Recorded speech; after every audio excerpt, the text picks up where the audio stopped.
Everyone, this is Neeladri. మనం last పార్ట్లో చెప్పుకున్నాం కదా ఆర్ఎస్ నామినిక్లేచరు. అందులో రివర్స్ చేసుకున్నాం. అందులో వచ్చేసరికి ఇక్కడ నేను మీకు చెప్పాను కదా, ఫిషర్ ఫామ్ అనేది ఆల్వేస్ ఎక్లిప్స్డ్ ఉంటుందని. దాన్ని హారిజెంటల్ వెర్టికల్ లైన్లో రాస్తూ ఉంటామని చెప్పేసి. అయితే ఇక్కడికి వచ్చేసరికి వెర్టికల్ లైన్ని బిలో ద ప్లేన్ గాను, హారిజెంటల్ లైన్ని అబౌవ్ ద ప్లేన్గా కన్సిడర్ చేస్తాం. అందువల్ల ఇక్కడ 4 అంటే lowest priority group above the plane ఉండడం వల్ల ఎస్ అనేది ఆర్గా కన్వర్ట్ అవుతుంది.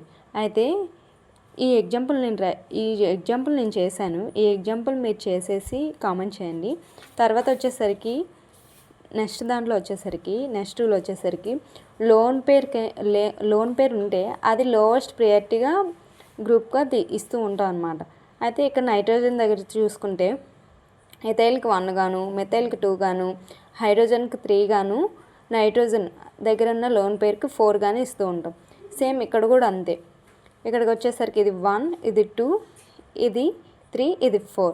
అయితే దీన్ని రాసేటప్పుడు ఇక్కడ నుంచి చూస్తే ఇక్కడ ఫార్ అంటే ఇది ఉంది కదా, దీనికి CH3H తర్వాత CH3 లోన్ పేర్ ఇలా రాస్తూ ఉంటే దీని కాన్ఫిగరేషన్ R వస్తుంది. ఇది R నుంచి Sకి కన్వర్ట్ అవుతుంది.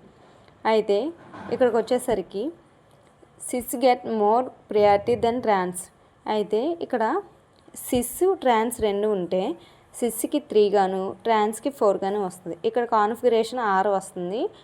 ఇది ఫిషర్ రూల్ యూజ్ చేసి R అనేది Sగా కన్వర్ట్ అవుతుంది. అయితే కొన్ని ఎగ్జాంపుల్స్ ఇచ్చాను, ట్రై చేయండి. Thank you all.